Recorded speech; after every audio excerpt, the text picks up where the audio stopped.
please join me in welcoming Michael Pollan and William Lees.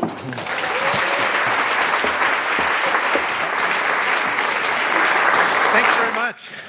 Hello, William. Well, hello, Michael. Have a seat. So, okay. So yes, Michael has written many good books, and the one we're going to talk about today is this latest one, which is, I have to say, it's really superb, and it's about the history of cooking, starting off with cooking with fire, which turned apes into human beings. So cooking was this brilliant thing. And moving on to cooking with water, which was another huge advance and made us healthier, happier, and more numerous. And then the invention of bread. And he goes on with the discovery of how we can ferment food to make it last longer and be better for us and taste nicer. But somewhere along the line, it all went horribly wrong. And in a way, that's what Michael's book's about. This great 2 million year period with this tiny little 100 years on the end, when we went from good cooking to overcooking. Overcooking, yeah. So with that, is that basically how you describe it? Well, that's an interesting gloss. Yeah, I mean, it's a complicated book, and there's, I like books that don't have just one line and one argument, and it has a couple arguments that are layered, and one of them is trying to answer this question. Most of the history, as you suggest, of cooking has been taking the stuff of nature, plants and animals mostly, and processing them in some ways that they actually become much more nutritious, much more flavorful, much easier to digest. And it's this kind of glorious process, obviously discovered through trial and error. And one of the questions I had is, well, then what happened? How is it now that processed food is such a problem for people? And we're making foods that, we've actually done this amazing thing, if you think about the history of civilizations or species, which is we've figured out a way to create a diet that reliably makes people sick. And this is quite an achievement for a civilization. And so I was looking for that turning point. And I decided that you could pin it to the moment where we learned how, and this happens in this country, by the way, to make really white flour. The invention of the roller mills, where you take the grass seed, which is what most grain is, and for the first time we can completely remove the germ and the bran and extract the endosperm, which is the pure starch. So basically, you're getting rid of everything that's good, yeah, in order to make something which is sort of dead and therefore much easier to transport, to store. You can put it in a packet and it's going to last for ages. Yeah, there were industrial reasons to do it, without question, because that's the part of flour that doesn't go bad. It's shelf-stable. And you had an industry where you needed a mill in every city, in every town, because flour had to be fresh. Because the germ can go rancid, precisely because it's so healthy. It has omega-3 fatty acids, which go bad when they're oxidized. And so you couldn't centralize this industry. But once you have white flour, one mill can take care of a whole country. And indeed, that led to an enormous consolidation. But make no mistake, we wanted white flour. People wanted it. I mean, we are sugar obsessed, and we always have been. Well, I guess we come from, originally 2 million years ago, calories were incredibly hard to get. And so we adapted, and our whole bodies adapted to these creatures that were desperate to go out and get as calorie-dense food as we could. Which is sugar and fat. Which is sugar and fat. And of course, now, when there's a huge abundance of all this stuff, we still go out and and seek it out and eat as much of it as possible. And so it was basically this point that you're saying when everything turned. And a couple other things happened. I mean, we wanted white flour because it was satisfying. It was sweeter. It's flour starch turns to glucose as soon as you put it on your tongue with a little saliva. It begins turning into sugar. And but also whole grain bread had certain problems. Before you had really good milling, it wore down people's teeth. It was so hard. And so and it became very prestigious, as it was in Asia, by the way, to have white rice. The whiter the food, the purer it was.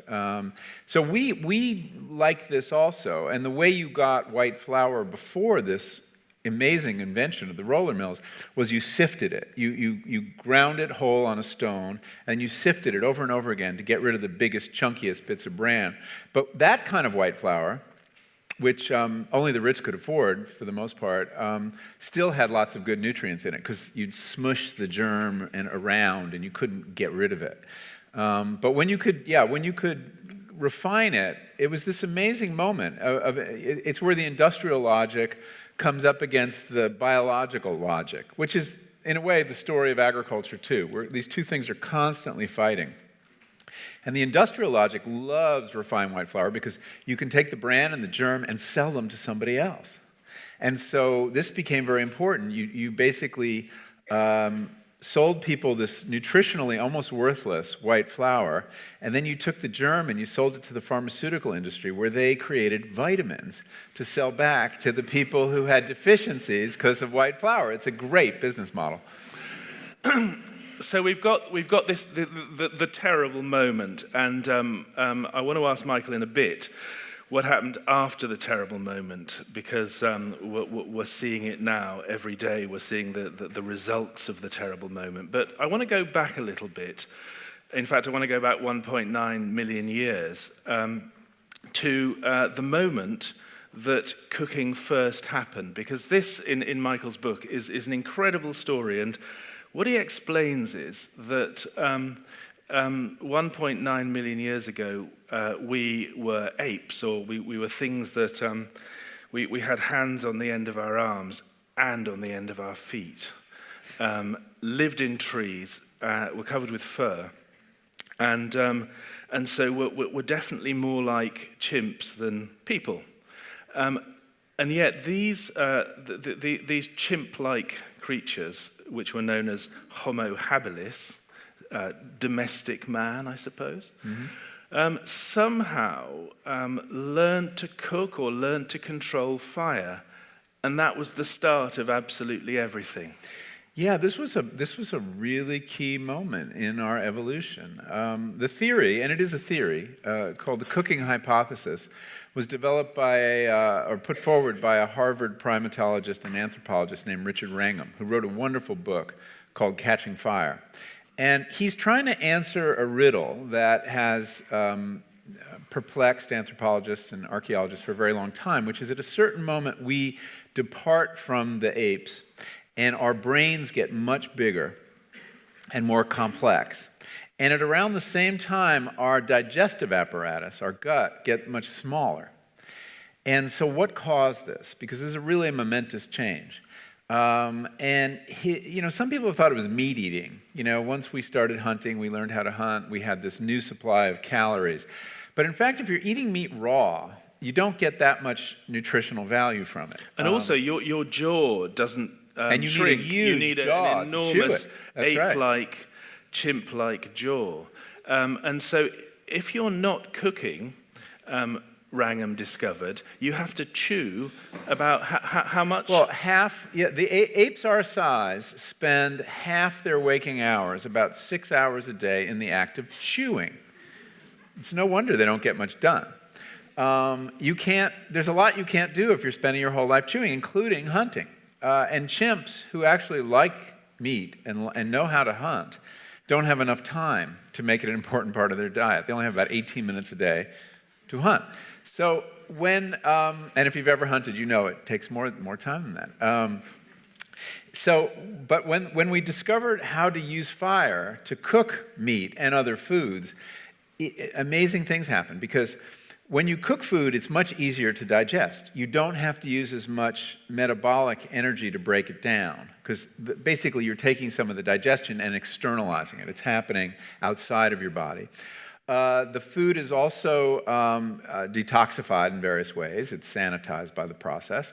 And in many cases, things you can't eat raw, like certain tubers, cassava and potato, suddenly we can eat because you can cook them. So we get this incredible boon of calories that other animals don't have. It gives us an enormous competitive edge. And this, according to Wrangham's theory, is what allows the human brain to grow and the gut to shrink, although the gut now is going the other way. But for a long time, it shrank. But it has other effects too. It has social effects. So you're sitting around a fire, cooking, and of course, what becomes adaptive in an evolutionary sense is sociability. And it becomes necessary because, suddenly, if you're not around the fire, you're not going to get your meal. Yes, and it takes cooperation, of course, to cook over a fire. The hunter-gatherer could eat on his or her own whenever the mood struck, but as soon as you're cooking, it's cooperative. Someone's got to keep the fire going, which is a big deal, while someone else gathers the food or prepares the food. And then you have to delay gratification. You have to make this bet that if I wait patiently with these other people, no one's going to steal the food because they're really hungry. So suddenly you need rules. And rules surround meat eating forever. I mean, they become a very important part of meat eating. The absolute birthplace of culture, of cooperation. And language, probably. And yeah, I mean, all this follows. That's right. Apparently, they sang at first. Didn't have words, but sang, sort of about the food and all sorts of things like that. And of course, if you're no longer foraging for 6 hours and chewing for 6 hours, you have a bit of time to think. And what are you going to think about? You're going to think about, those bison and this, how we can get this spear, and how we can head them off at the pass, and all that sort of stuff. So you become calculating, and your brain grows, and you have the calories to fill it with the glucose it needs to grow. So, but for this first moment of the meat falling on the fire and an ape tasting it, and that must have happened. It must have been an accidental we don't know discovery. Exactly how it happened. Well, if you go to forest fires now, you'll see animals scavenging, and what they go for are cooked nuts and half-toasted rats. And experiments have shown that animals who don't cook, like rats and things like that, prefer cooked food because it's more calorific, it's easier to digest, and they don't have to spend all their time chewing it. They can do rat-like cunning things. Aside from the constant struggle, because as Wrangham says, it's a constant struggle as an ape, as a chimp, to make a living, as he puts it. In order to find enough, and he actually followed them around all day and tried to eat what they were foraging for. And he said that it was kind of like little gourds and horrible leathery things, and that's why they have to chew them, because the low-hanging fruit's all gone. Most of what they have is kind of like leaves and bits of basically yucky stuff. Well, they don't feel that way. They spend ages chewing it, and it doesn't. Now, this raises a question, though. If you eat raw food, right? I mean, we do have raw foodists. And Wrangham deals with that too. And the fact is that people who eat an all raw food diet have trouble getting enough nutrition. And half of the women on a raw food diet stop menstruating, suggesting they're not getting quite enough energy. And if you know people on a raw food diet, you'll notice something very important about them. There's one appliance they cannot live without, and that's the Vitamix or the blender, because otherwise they would be doing all that chewing. It's the only way to process so much vegetable matter. So cooking stops you chewing, and that's the first thing. It stops it. Not completely, luckily. But if you look at our teeth, I mean, they're not so good, are they? Compared with the teeth of, I mean, if you look at an ape, at the skull of an ape, It's a magnificent thing with huge, strong teeth. And they're kind of really prominent. It's like, I'm Mr. Teeth here. Whereas our teeth are kind of like, they're tiny and shrunken, and we can just about nip off the end of a Twix or something, or a Mars bar. But trying to chew. So in a way, so that makes us look like we are. That made us look human, and as you say, it. Well, the fire also allowed us to shed our fur. Oh, there's a very interesting. Another way we could stay warm. We did not need fur, and that gave us a huge advantage because then we could start running for great amounts of time. And you animals with fur can only run for short bursts because they get too hot. When we were talking about this before, you think, well, what about the cheetah? That's got fur. Not bad at running. But the truth is, the cheetah can only do it for like 2 minutes, and then it just overheats and it has to rest. And what we could do is, when you don't have fur, you have a choice, right? You can be like clothed if it's cold, or unclothed. You can, and so therefore your stamina level can be. You can vary how much stamina you've got because you don't need to overheat anymore. You can just cover yourself up and walk for miles in the cold. And when it gets hot, you can discard your clothes and still carry on, hunting those beasts who have to stop every so often if it's hot. So it gives us that slight advantage. Let's jump forward. Okay.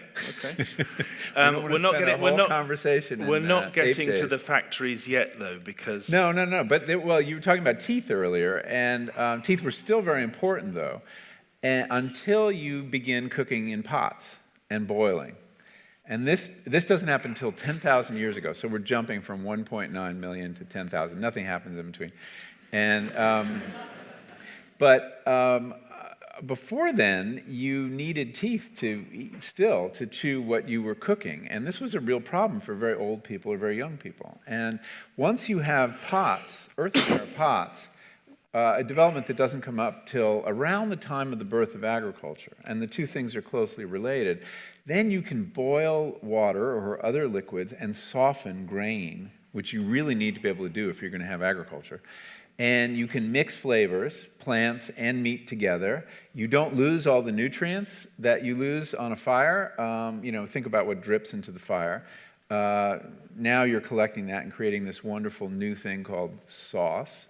And you can keep old people alive much longer. So the human lifespan actually attenuates after you have the ability to boil. And that's the second big step. And as you say, boiling food in earthenware pots is the beginning of cuisine. Right, because 10,000 years ago. Yeah, because if you think about it, food cooked over fire, there's wonderful traditions in this country about the joint over the fire, or barbecue in America, which I write a lot about in the book, or Argentine barbecue. But they're hard to tell apart. With your eyes closed, I don't know that you could tell where you were in the world. It's meat cooked over a fire, slow, fast, whatever. But as soon as you're cooking in pots, you have these aromatic vegetables that become the basis of your cuisine. And so if you're in France, you might have onions and carrots and celery. And if you're in Italy, you might flop one of those out for tomato or garlic. In Spain, peppers. And so suddenly there's the cultural signature of the flavors that are available there, the plants that grow there easily. And you have these flavor principles that become the basis of cuisine. And now you can tell where you are around the world with any dish. And so that's a big advance too. And the pot starts off with porridge. That's the first thing, isn't it? Because you've got grains, and as you say, that you can't you can put them on a fire, but there's a limit to toasting grain. Yeah. It's not great.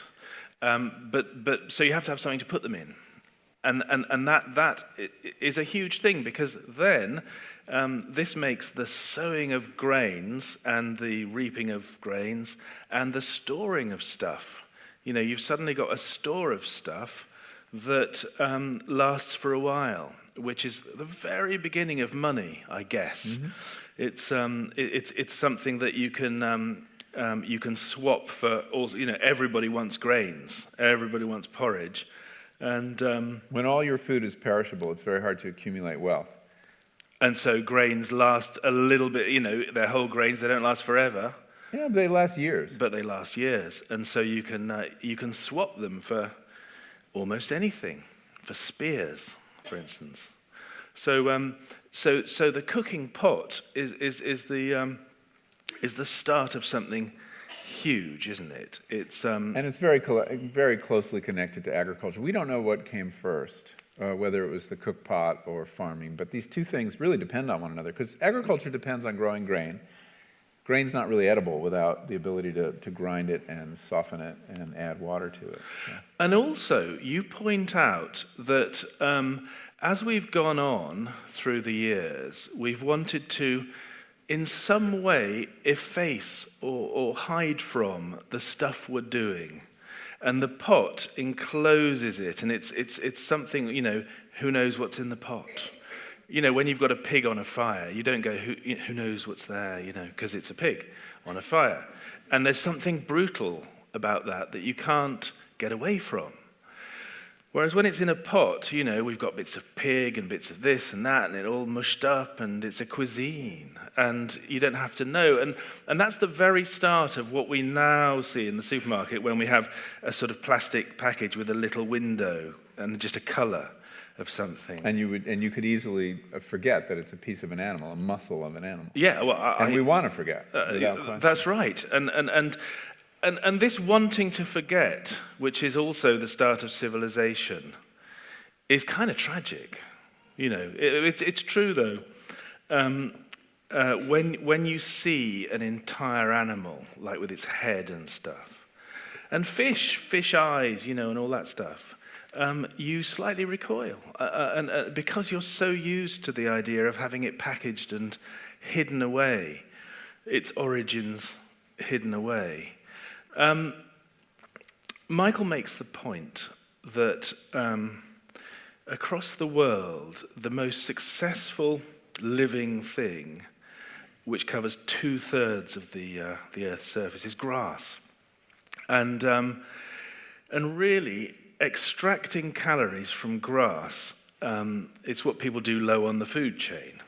And wouldn't it be great if we could do that ourselves? Because this opens up an enormous store of calories, an enormous possibility. And that's what bread is.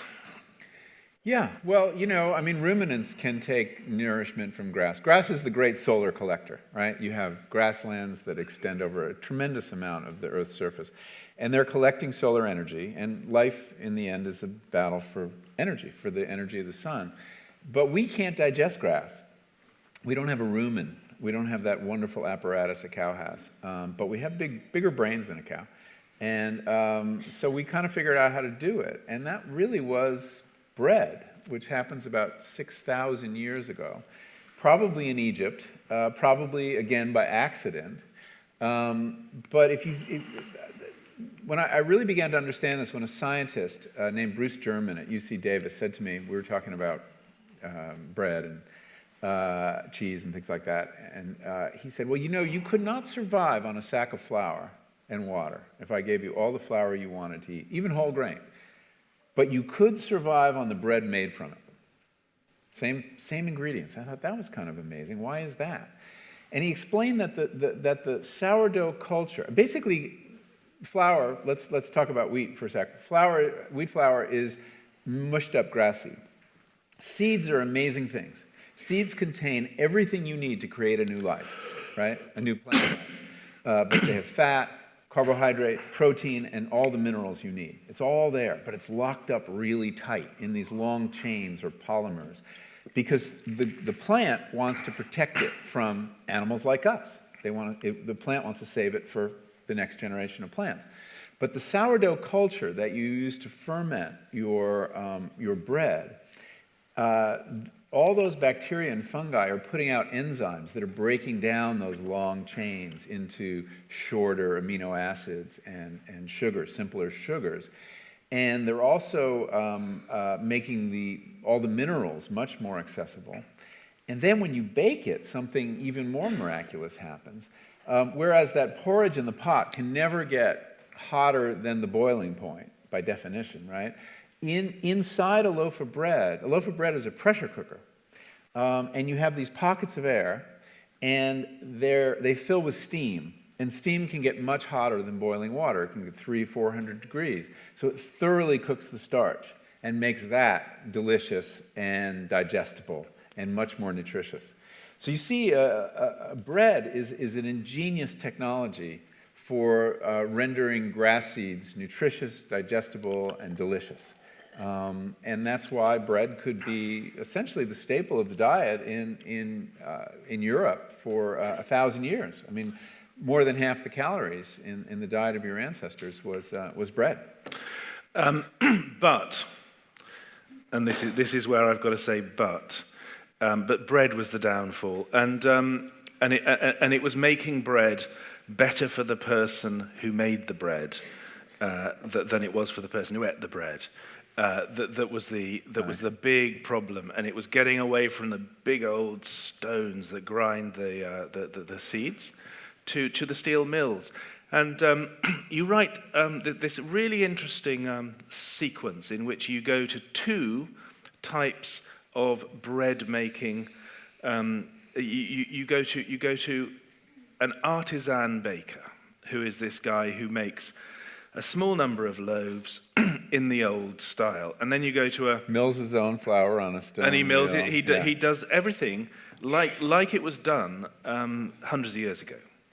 But you also go to these enormous factories which is what? I go to the Wonder Bread factory, which do you guys have Wonder Bread? It's actually, well, I'll tell you what happened to Wonder Bread in a second, but this is a bakery, a very high-tech bakery, where they make 155,000 loaves a day, none ever touched by human hands. And it's an amazing technology, and giant sacks of flour, but also sacks of dough conditioners. There are 30 ingredients in this bread. And I was there the day they were making their version of whole grain, which is basically, they'll take fiber from anything and throw it in bread. There's wood, there's cellulose, there's, anything. Inulin, roots of chicory, just load it up. And it's chemically intensive. It has huge amounts of yeast to leaven this bread, 10% yeast by volume, which is a shocking amount of yeast. And it just kind of runs along a track, and it's leavened in just a couple hours. They use so much yeast, they get this big cough of CO2, and there you go. And then it's automatically packaged, and it goes out into the world. And so I spent a day there, and then the next day with this baker, Dave Miller, and they were, I know, it's like perfect name. But the interesting thing is, you would guess that Dave Miller is the past. He makes 400 loaves a week, and he sells them at the farmer's market. And Wonder Bread is the future. Yet, here we are a year later, 2 years later, and Wonder Bread is bankrupt. And Dave Miller's doing just fine. And I think that's really curious. And that is curious. You are so optimistic, and you're so dark. And but read his book. Honestly, he's very chirpy in person, and then you read all this stuff. And the thing that got me worried was that Michael was saying all of these factories are designed to make the unhealthy bread, and they're these huge factories, and they're all over the place. And because there's a sort of a marketing reason to make whole grain bread, they don't sort of really make it properly, as you say. They just have to use the machines that make the bad bread to sort of try and pretend to make the good bread, and it doesn't quite work. So it's or at least to be able to put the health claims on they want to put on it. And then they chuck the vitamins in that they've extruded from the grain they've got rid of, and blah blah blah. And they've got this loaf, and as you say, it's got gritty bits in it, and it's not real. And and all of that, and they can just about pack it and store it and market it and put it in warehouses for a while. But in order to get the whole system back to what you'd like it to be, you'd have to knock down all those factories, wouldn't you? Because they're just going to make the bad good bread and pretend it's good. Yeah, and it fools people. Those factories are designed, like the mills, for white flour. We now have a white flour economy, and around the edges we're trying to make some brown bread. And because we all understand that whole grain is very important to our health in a lot of ways. People who eat lots of whole grain have much less chronic disease, live longer, and for reasons we don't entirely understand. And it isn't just the nutrients that we've recognized in whole grain. There's a lot of very beneficial things about whole grain. But I say at one point, to really make a great whole grain bread today, you don't just need a good sack of flour, you need a whole new civilization. I mean, we are organized around white flour. See, and you're saying you're not pessimistic. But I mean, each of us individually can make a great whole grain bread. And one of my quests in this book, I mean, something that we haven't been talking about, but in each of the sections, each of these historical steps, I'm actually cooking and learning how to cook and learning how to make either traditional or newer kinds of food. And I worked very hard to make a good loaf of white bread, and then worked much, much harder to make a delicious loaf of whole grain bread. And you realize it's a culture that's been lost. We've all had that experience of really nasty whole grain bread and these virtuous bricks that we got good at in the 60s. But in fact, there is a culture that knows how to make them, and it's coming back. There's a wonderful revival. Actually, there's some very good bread outside when you leave here. You should try some. Did anyone get any of the food before you came in? It's really good food. So continuing along this pessimistic line, we will. I'm going to get back to stuff that's really wonderful, but to move a little bit more along this pessimistic line, you say that we are cooking less and less as time goes on, and in 1960. I think you say 61 for some reason, 1961, Americans cooked an hour a day, was it? Yeah, at least 65. Rates of home cooking have fallen in the United States, and from what I can learn, it's true here too. They've fallen by half since the mid-60s. We are spending 27 minutes a day in America cooking on average, and 4 minutes cleaning up. Now, that makes you wonder, doesn't it, about the cooking? If you can clean it up in 4 minutes, you're probably like crumpling a pizza box and scraping some plates, but I don't know that you're actually getting in there with a pot. And this is concerning. Okay, I'll be dark for a moment. And I think this is very concerning. I think that cooking, as we've discussed, is central to our identity as a species, central to our social lives, and to give this up. We should think long and hard before we do it.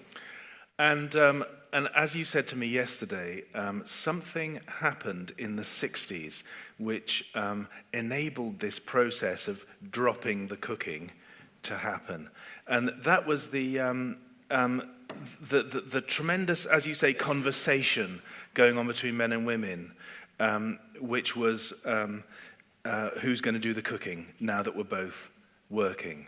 And as you say, that argument never quite happened because corporations stepped in and said, well, we'll do it. Well, it was never concluded. That's right. I mean, industry has been trying to insinuate itself into our kitchens, into our families for a very long time. I mean, you go back and you find 100 years of like knocking on the door with various processed foods. Because that's how you make money in the food industry. It's very hard to make money selling simple foods. Fruits, vegetables, even flour. You make much more money selling things that have been processed. The more you process it, the more profitable it is. So going back to Betty Crocker, almost 100 years, she is selling various processed, she's kind of this faux housewife. She doesn't actually exist, but she's used to sell all these products to ease the work in the kitchen. But there was a lot of resistance to processed food until the 60s and 70s. And that is when you have this what William described, this really awkward conversation between men and women, it became necessary to renegotiate the division of labor in the house because women were working, and it simply wasn't tenable for them also to be doing all the housework. But it wasn't a happy conversation. There was enormous tension around it. And this was a moment that the industry seized as an opportunity. And what they started doing was selling their food as a solution to this problem. And in America, Kentucky Fried Chicken took out these billboards all across the country in the 70s with a giant bucket of fried chicken with two-word slogan overhead, "Women's Liberation." And so they relieved men and women of having to work this out. And many people leapt at that solution to the problem. But as often happens, and it was a solution, and it did relieve women of having to cook and men of having to do anything around the house, and except grill. But there was a cost, and we're learning it's a very high cost, because the decline in home cooking very closely tracks the rise in obesity and type 2 diabetes, and the two things are closely connected. And in fact, I recently interviewed this French guy, Jean-Michel, and he was telling me you could actually look at country by country. The French cook more than we do, and they're slimmer and healthier. And we cook a little bit more than you lot do, and we're slimmer and healthier than you. I mean, not by much. It doesn't look like it. I can see there's a. But I've, no, yeah, you're right. Culture by culture. But you cook a lot. And look how thin he is. But this guy was saying, what you have to do, I won't do his accent, but he was saying, what you have to do to lose weight is cook more, which I thought was, it sounded odd, but it's so true, so true. And I got back to England and switched on the television, and there was this, I can't remember what it was some kind of creature maybe, on an ad, and the creature was saying, don't cook, just eat. And it was, then there was a number to call or something, and somehow food would come to your house, and you'd pay, you'd have a PayPal thing, and all you have to do is just touch a button, and food comes. And that's the idea. And the thing is, once you're used to that, and I was thinking, you say it's down to 27 minutes in the States, cooking per day. Well, let's say it got to 15. There'd come a point when you wouldn't want a kitchen. There'd come a point when somebody would, you'd go and buy a flat or something, and there wouldn't be a kitchen. Here's the bathroom. Here's the room here's the hatch where the fast food guy comes. Well, houses used to have sewing rooms, right? Those are gone. And we could arrive at that time. So there is a pathway towards not cooking at all. And a lot of people, maybe you, I don't know, people in cities, they in their flats, they don't often use, a lot of people don't often use, they'll nip out, they'll have that experience that you see on those ads where they're on the train or on the bus and they've forgotten breakfast, and a man rushes up to them and says, don't worry, you can have these sweets, these breakfast biscuits, which it's the same as cereal, like that's good, It's the same as cereal. They're breakfast biscuits, and they've got everything in there, including milk powder, I think, to mimic the actual Frosties you might have had if you'd only had the time to. Which itself is, of course, mimicking the oatmeal, right? I mean, cereal was the first big processed food, and that replaced taking grain and boiling it with some water, which was incredibly Herculean labor, apparently. But now we got it down to just pouring a little milk over it, and then we've gone to the next step. And you're right, and we'll keep going. You've forgotten the middle stage, ready break. Right. which is what is that? You pour anyway, you just pour stuff on it, and it's just 1 minute. But everything's a new market. I mean, if the food industry could figure out a way to reach down your throat and digest your food profitably, they would do it. So that's one that's one future that we might see, we might foresee. We're sitting here and thinking, can we foresee this? Yes, we can. This terrible time when the health, my God, I've had a bowl of Frosties. Oh, congratulations, son, that's, brilliant. And that's like the healthiest thing you'd have. I actually made it. But there is another possible future which you say, we can fight back against this, and there are pockets of people all over the place, apparently, doing this.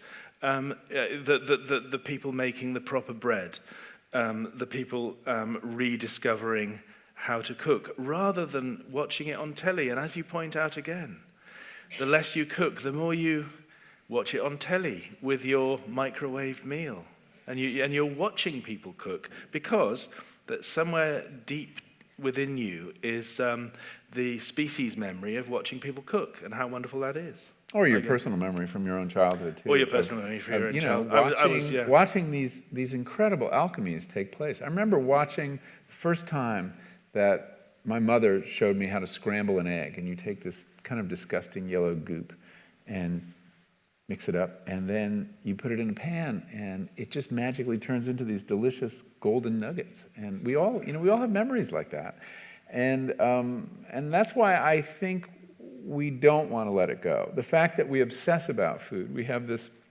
we go to restaurants where you can watch the food be cooked. It's no longer hidden behind the door.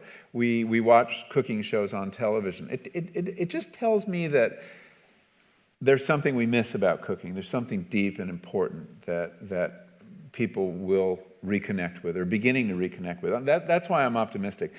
And one of the analogies I often think about is think what we did to modern birth and child rearing back in the 50s. I was born in a hospital and I was bottle fed, and that was the progressive thing that middle class people did at that point. We had professionalized childbirth, we had professionalized feeding. I mean, drinking milk from a breast was primitive, and industry could do better. And the industry had insinuated itself into that process. And as a culture, we turned back from that. We realized that was a mistake. And we had the rise of, the return of breastfeeding. We had the return of, midwives, and we demedicalized birth to a certain extent. And so that sometimes we try these experiments. And one of the reasons we turned back is formula-fed babies didn't do as well, because we weren't as good as we thought we were at simulating this miracle food. And we still don't understand breast milk, actually. And so that gives me hope that sometimes as a society we try something and we discover it doesn't work and we turn away from it. And that's, I think, true of outsourcing our cooking to the extent we are. It's making us sick and fat. And so I'm hoping, that gives me some hope, plus the fact that, people are finding enormous pleasure in all sorts of DIY pursuits now. Well, I was going to bring up this thing because Michael writes about this kind of, little pockets of artisans and so on, and it's not just baking, but it's also fermentation of food, which is something we've lost. And fermented food is full of bacteria, and we've sort of tried to rid our food of bacteria. And rather than that being a terribly healthy thing to do, it's making us ill again, because we need to have, not, as you say, not just the upper intestinal tract fed, but the lower as well, and that's what's beginning to happen. People are beginning to fight back, making all sorts of pickled this and that, and kind of, we thought raw milk was a horror, and that's because it was a vector for tuberculosis and various other things, which then were a horror.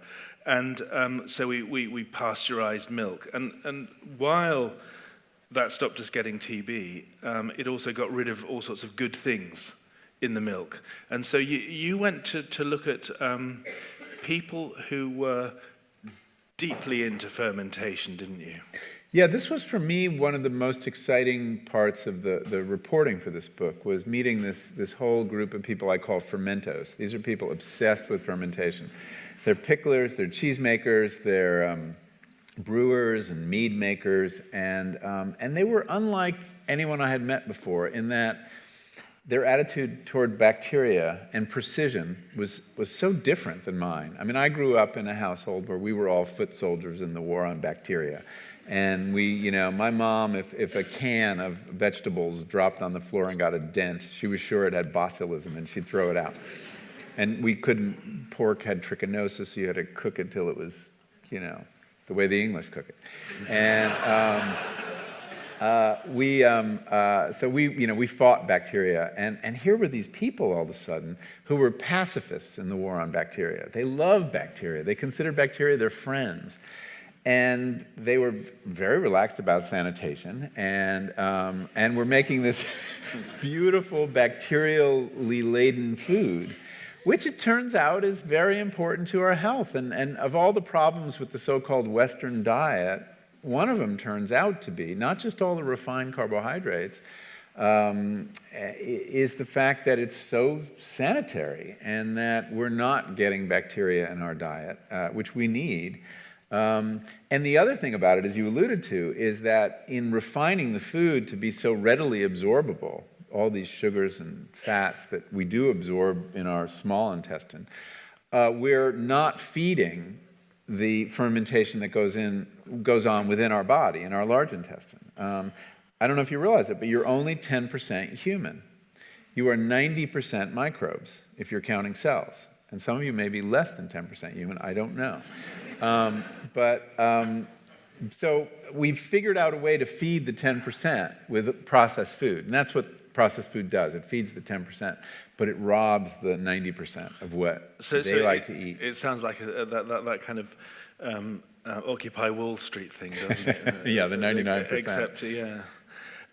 So processed food, sanitation, we have damaged ourselves, and this is the way to fight back, to not worry so much about germs, in a way. Yeah, I mean, it's a dangerous public health recommendation to say you shouldn't wash your produce anymore because, there's pesticide residue now, and a lot of us have weakened immune systems. We keep people alive who have very weakened immune systems, who are vulnerable to raw milk and things like that. So you have to be very careful on that recommendation. But if it's coming out of your own garden, yeah, don't wash it so much. And it turns out it's very important to expose our children to bacteria in their play, and it's really good to have pets, and it's really good for them to play in the dirt. And it's actually very important for pregnant women to be somewhat exposed to animals and bacteria. People who grow up on farms, don't have allergies or eczema or autoimmune disease at nearly the same rates we do because of this it's called microbial pressure. And we don't have enough microbial pressure in our lives. And this is the reason for things like peanut allergies and so on, is that right? It may be that basically bacteria in the diet and in the environment train your immune system at certain windows of development. And the immune system needs to learn who is friend and who is foe.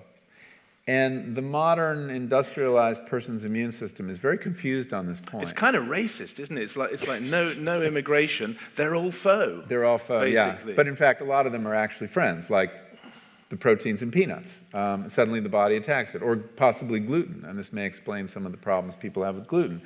And so that this everyday engagement with lots of bacteria in the body and around the body is really what we may, and I have to say this is provisional, these are theories that haven't been completely proven, but there's a lot of epidemiological evidence that this is an important key to health, this exposure to bacteria. And there's a great moment when when you're deep into bread, deep into the culture of bread and the kind of microbial activity going on, when you say you get a kind of eureka moment, which is kind of like, well, we've got to work with them. Yeah. Not against them. They're not our enemies. You can't control them. That's the key. You're working with other living species when you bake bread. I'm talking about using a sourdough culture, not just yeast. and when you're pickling, when you're making cheese, it actually, you have to learn a new attitude toward nature. And the model I had for it that was very useful is gardening. It's a lot like gardening, because there too you have these other species that will not do everything you want them to do. And I'm talking about the plants you're trying to grow, and I'm talking about the pests who are trying to eat the plants you're trying to grow. And you have to figure out a very flexible way. The green thumb is not a power-mad person. The green thumb has a somewhat relaxed attitude and understands that about 10% of his or her crop is going to go to the pests probably, and that you guide these species rather than govern them. You can't really govern them. And so one of the amazing things about cooking that excited me the most about learning it is it engages you with nature. You have to learn how to get along with nature, because that's, what do you cook? You cook these other species, and very often you use still other species to do it. And that is, it can be incredibly frustrating at times, but also incredibly rewarding. Well, it's like the history of the British Empire. It's, you start off with a cudgel, and then you end up with persuasion and then slinking away. But actually, that last bit, We've covered a lot of history tonight. That last bit's not quite right. So I guess right now, before we go to questions, I suppose the one question I've got to ask you is, be honest, how optimistic are you that we can turn this around and stop the sort of the juggernaut of bad food and unhealthy food culture? What's the chance we can do that? Well, it's going to be very challenging. There is an enormous amount of pressure to keep going down this path. Including in our country, $32 billion a year of marketing money and muscle spent to get people to eat this way. But I think that the price is becoming more and more clear to more and more people and more governments as well. One of the reasons that in New York, Mayor Bloomberg has become such a fanatic on the subject of soda and trying to tax it and then regulate the size of the containers, which he's gotten an awful amount of grief for, is that he came into office and somebody told him that, well, New York City has a big public hospital system and it costs you $425,000 for every new case of type 2 diabetes. And he said, well, how do we reduce type 2 diabetes? And they said, well, reduce soda consumption. And that's what he's trying to do. So you see, it's becoming in the interests of powerful people to attempt to change these norms, but it's not easy to do because the industry is very influential and our desires are for sweet things. But stepping back a little further, the way I see what's happening is that for several decades, going back really post-World War II, we've had this great cultural forgetting of what food is, about what food can do for us, about all its almost sacramental meaning in our social life, in our engagement with nature. And there is a remembering now going on. What we think of as the food movement, and what may look very trivial as foodieism and the fetishization of food that's going on, I see these as kind of pretty harmless excesses in this process of recalling ourselves to everything food is, everything food can give us: health, community, this wonderful engagement with nature. And so that gives me hope. We have a food movement in America that's rising and getting strong, and the most quickly growing sectors of the food marketplace are local food, organic food. And I see it wherever I go. I see it here too. And chefs are playing a very important role in telling people a story about their food and where it comes from and why those stories matter. So, we're at the beginning of something big. I hope. I can't guarantee that. Optimism is a matter of temperament as much as evidence very often. So sorry, I'm losing my thing. So anyway, many things are happening that fill me with hope. But it's going to be a fight. It's really going to be a fight. And we're up against a powerful, powerful adversary. Hello. Hello. Really enjoyed it. Thank you. I've read all your books. Not long ago, I was having quite a heated discussion with somebody who works for the Bill Gates Foundation. This is another topic. And he is adamant that GMO is the only way to go in parts of Africa to avoid starvation, etc. So while we were having this heated debate, I said, well, what do you think Michael Pollan thinks? And he said to me that apparently you have seen what's going on with the Bill Gates Foundation and what they're trying to do.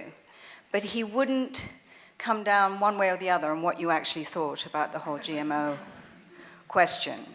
As you would expect from someone who comes at things with a very strong bias toward technological solutions to problems, Gates has been very sympathetic to GM. And, you know, there is a school of thought that argues that this is how we're going to solve our problems. We'll come up with seeds that will be so productive and that they will allow us to increase the yield of our agriculture and feed the world. I have a problem with that on many different levels. First, I don't think GM is fundamentally an evil technology, and I don't see yet lots of evidence it's dangerous for our health. But I nevertheless think it is there's very little evidence to suggest it can do what it has been promised to do. I've been following GM since 1998 or 99. Shortly after it was introduced, I got a GM crop, actually, some GM potatoes, grew them in my garden to see what it was all about. And so I'm a grower. And started looking closely at what this technology offered. I think a lot of people would be surprised to learn that GM has not increased yields in any significant way at all. Only in a couple crops, only under very specific circumstances, do you get any more food with GM technology. We have two GM technologies. One is Roundup Ready. These are crops where you can spray endless amounts of herbicide, Roundup, and it doesn't kill the crop, so it makes weed control easy. And then we have BT crops. These are crops engineered to exude a pesticide in every part of the plant, a relatively benign pesticide based on a bacterial toxin. What these crops do so far is help the largest industrial farmers get bigger still. They're a convenience for farmers. They don't increase yield, but what it means is if you're growing 500 acres of corn and soybean right now in Iowa, you can grow 1,000, even if your other field is 50 miles away, because you're not going to have to be there and be alert to an outbreak of European corn borer or weeds, because it's just convenient. So the technology has been developed to make industrial farmers more efficient. It offers nothing to consumers, and it offers nothing to smallholder farmers, such as you find in Africa. Could it, conceivably? Yeah, possibly. But that's not what they do. That's not what they're working on. That's not where the money is. To a large extent, Monsanto uses Africa as an example to make us eat our GMPs. I mean, basically, they're telling us that if we don't get behind this technology, people are going to starve.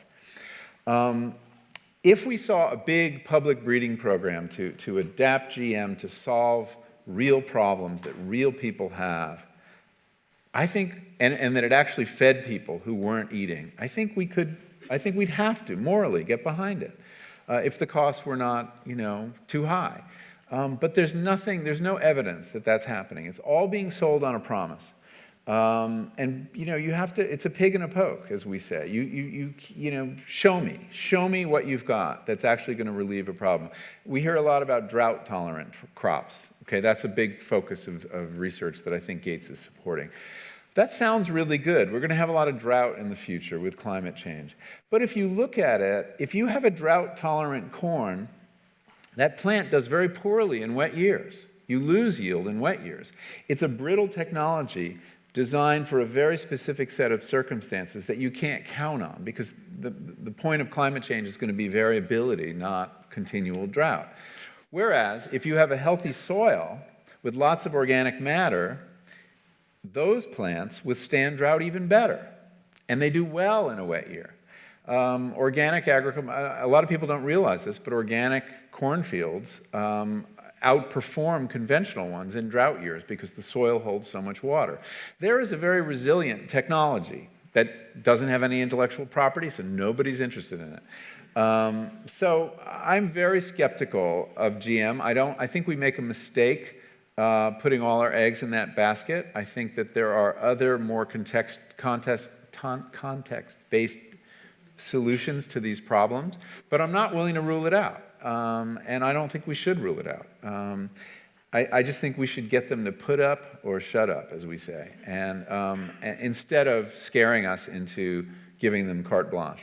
And so that's kind of, I mean, that's a long answer to your question. But I'm American living in London for 3 years. I discovered Food Inc. a couple years ago, which is why I became interested in this whole debate. So just a normal consumer that's passionate about it. And seeing all the bills and the things that are happening in America makes me really, really frustrated. This recent bill that basically GM companies can't be held liable for any health ramifications and that sort of thing that's happening. Monsanto executives being appointed to FDA and important organizations. And it's frustrating because I feel like I'm helpless in this fight. So I know you say you're hopeful, which is great, and I do see all of these things, and I myself try to educate myself about what's going on. What frustrates me is the ignorance and the want to remain ignorant by all of my friends, because I feel like there's this feeling that if they don't ask the questions and they don't have to do anything and know that there's something going wrong. So my question to you is, from where you sit and knowing so much more about it than the normal person, what can I as a normal person do to affect this change and to help this move towards the hopeful and the change toward the better, rather than feeding into what industry wants and what lines their pockets? Well, I think there are two places where we can act. I mean, one is in our personal lives. I don't minimize the importance of voting with your fork for kinds of foods you want to see and the kind of agriculture you want to see. And if you look back over the last 10 or 20 years, consumers voting with their forks for organic agriculture, for local agriculture, has had a profound effect. It has created a market that did not exist without any help from governments at all.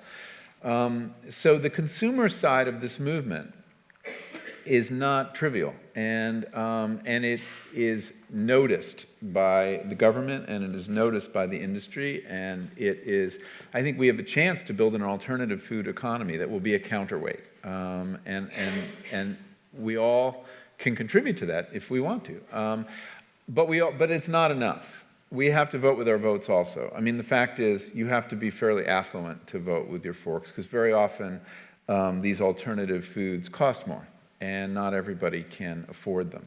So we do have to get involved in things like agricultural policy. These are things that people who lived in cities just have not paid attention to for many, many years, with the result that only big farmers or big food processors get involved in the debate over the Farm Bill, which is our key piece of legislation every 5 years that basically sets the rules for the food game that everybody's playing.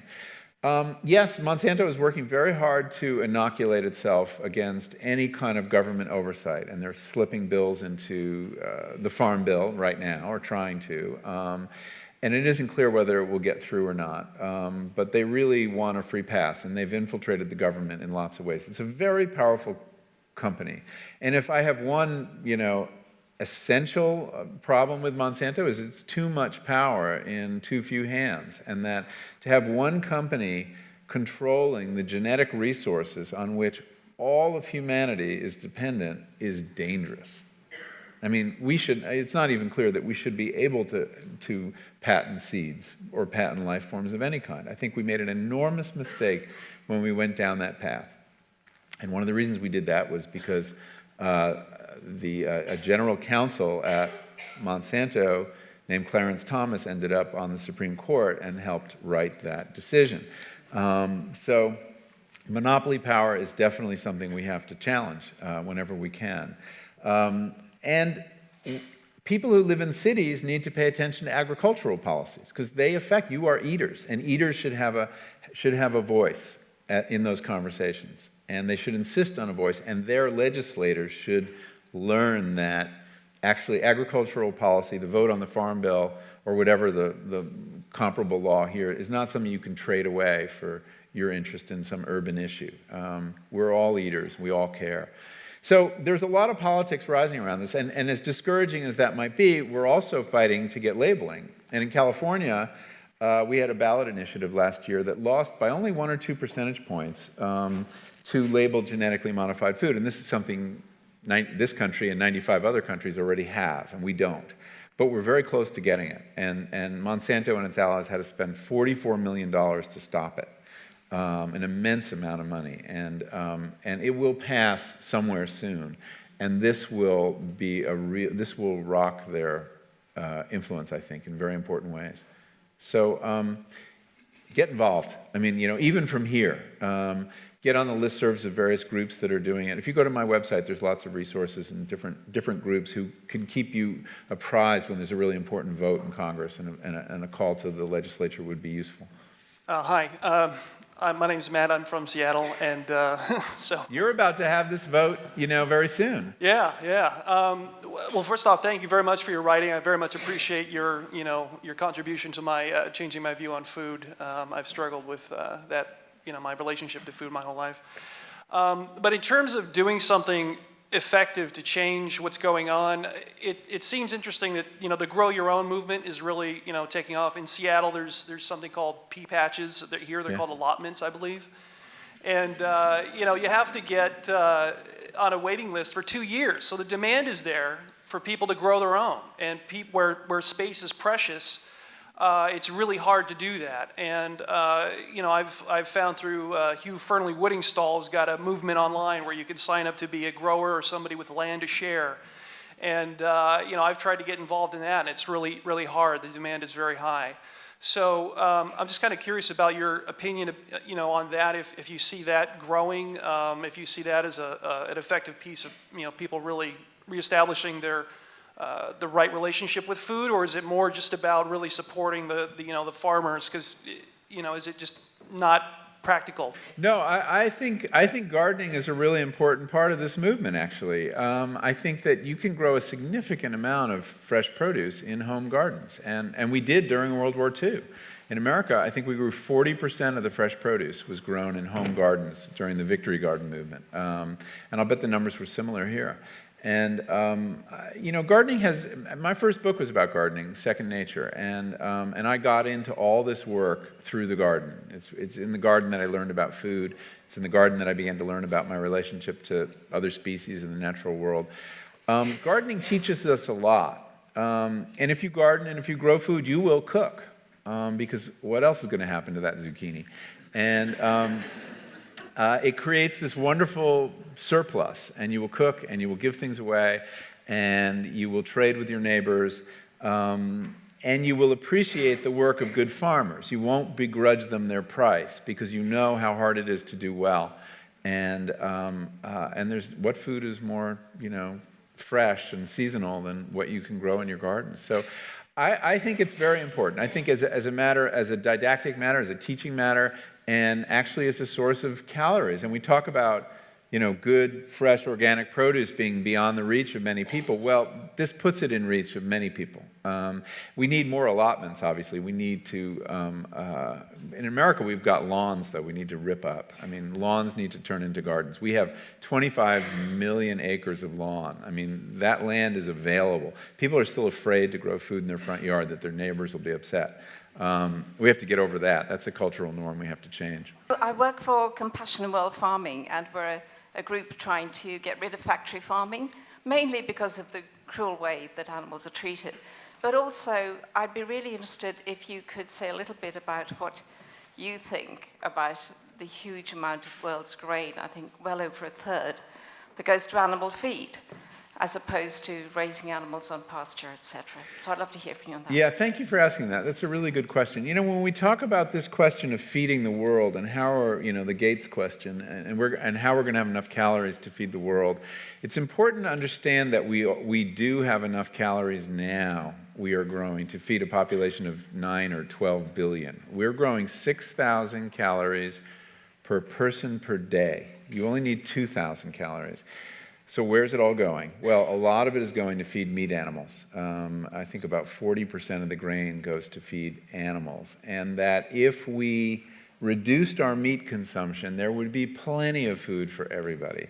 So there are other ways to solve this problem than increasing yield. And then you add to that, what's the waste figure? I mean, it's 30% of, 30% of the food we grow at least is wasted. So the question of meat is very, very important, and has been since Frances Moore Lepay wrote Diet for a Small Planet back in 1971. She was pointing out that people are starving while we're gorging on meat that is grown with grain that the world's poor could be surviving on. But not all meat is grown that way, and there are other meat food chains, and one of the ones that I think is very encouraging is getting cattle off of corn and other grain, which doesn't, they can't digest anyway, but it makes them fat quickly and marbles their meat. Putting them back on grass. Let the animals eat something that we can't eat. And they can convert solar energy into protein without competing with human beings for that protein. So I think we need to completely rethink our animal agriculture. I don't think the goal should be to eliminate it. I think animals have a very important place in sustainable agriculture as nutrient cyclers, and I would hate to see them disappear. I mean, these are creatures that we have more or less brought into existence, domesticated animals, and they only live to the extent that we eat them. And so it's an argument. I mean, there are two sides to this argument, obviously. There are arguments for eliminating animals from our diet, but certainly, without question, the amount of meat in our diet, which is in America 9 ounces per person per day, and it's an obscene amount of meat, needs to be reduced. For most of human history, meat eating, going back to our conversation about those early fires, was very special. It was rare.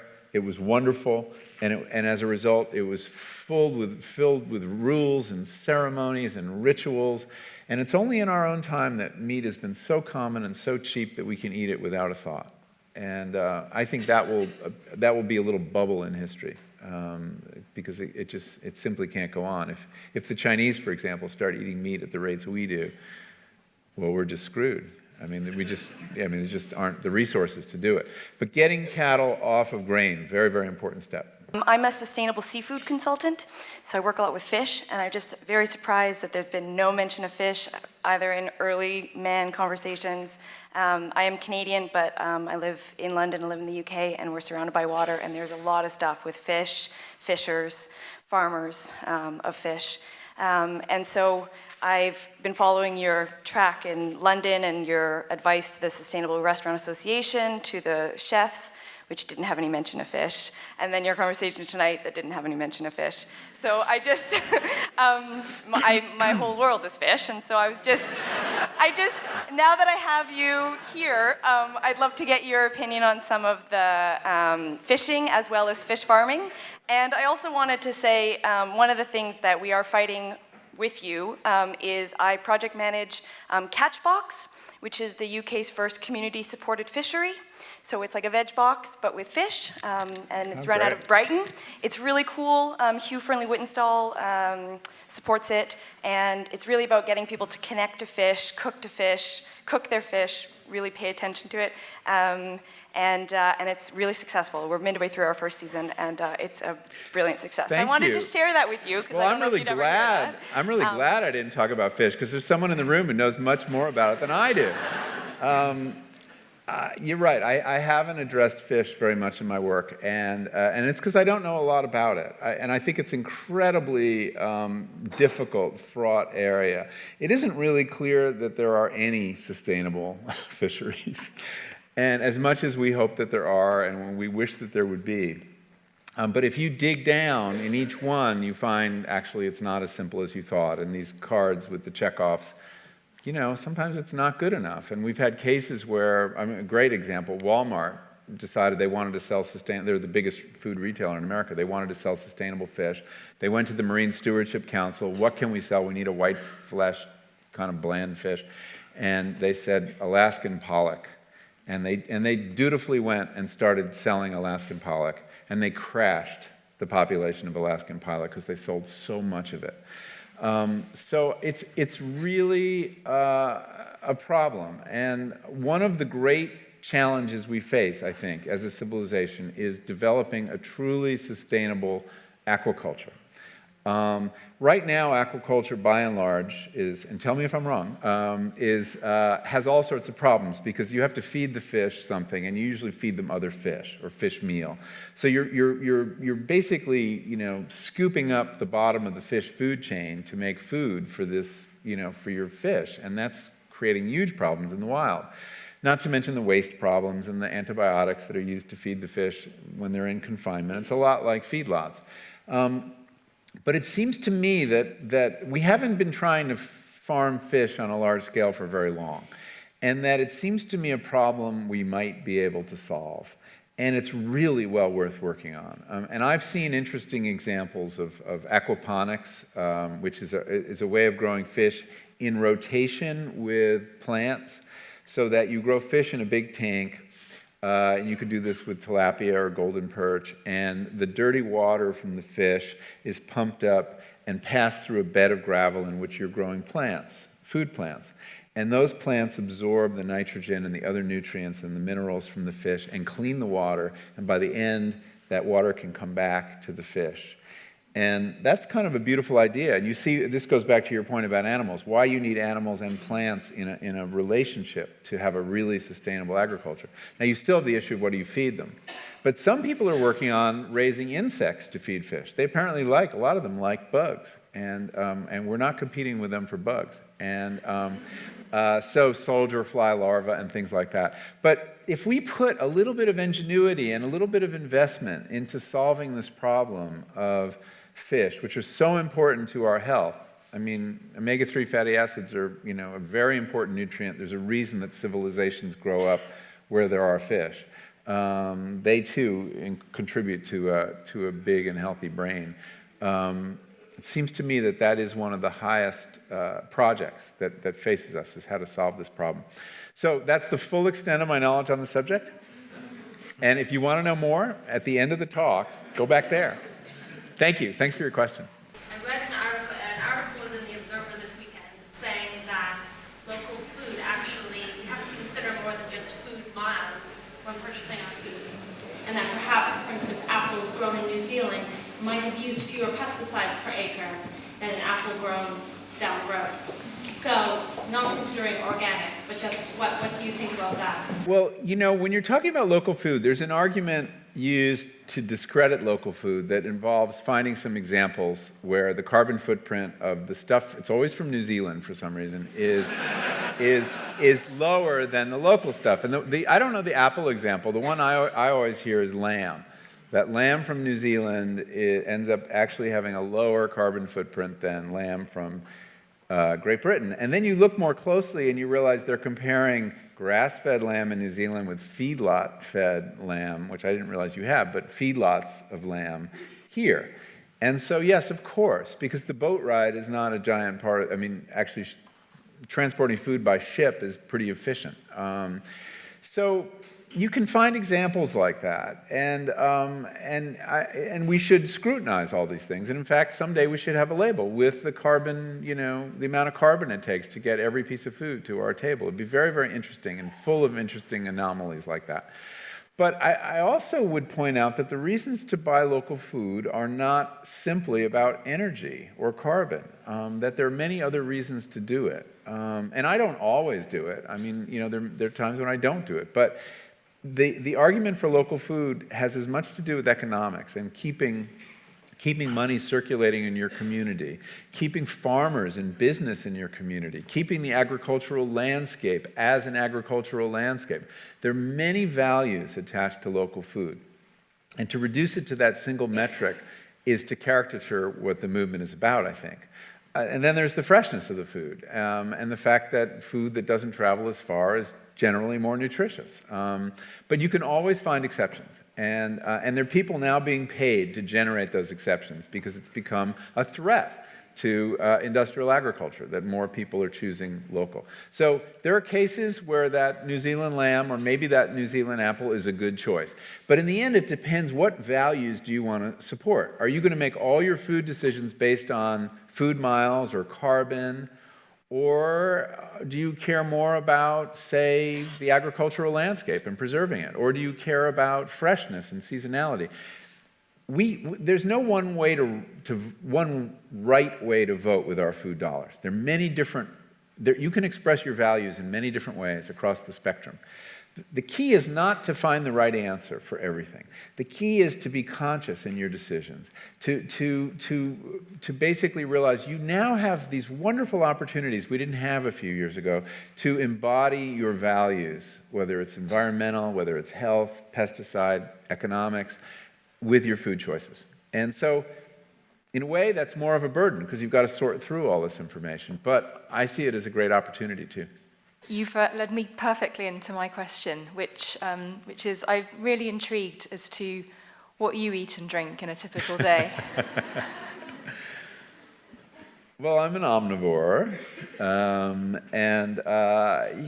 I kind of eat what you'd expect me to eat. Not that much meat, although I do eat meat. I'm very picky about the meat I eat. I only eat sustainable meat. I've spent too much time on feedlots to, the other stuff doesn't taste very good to me. I don't eat at McDonald's. Oh God, what? I mean, I love to eat. I mean, I get enormous pleasure from food and from cooking it and from enjoying it. And I love being at the table. I never miss a meal. This is a very important thing to know about me. I'll never skip a meal. There are only so many left in my life. And I'm not going to miss one. And even when I'm alone at home and my wife is traveling and my son's not home, I will cook a meal and I will pour a glass of wine and I will set the table because I like meals. Thank you very much. Thank you all for your great questions. Thank you, William. Thanks a lot.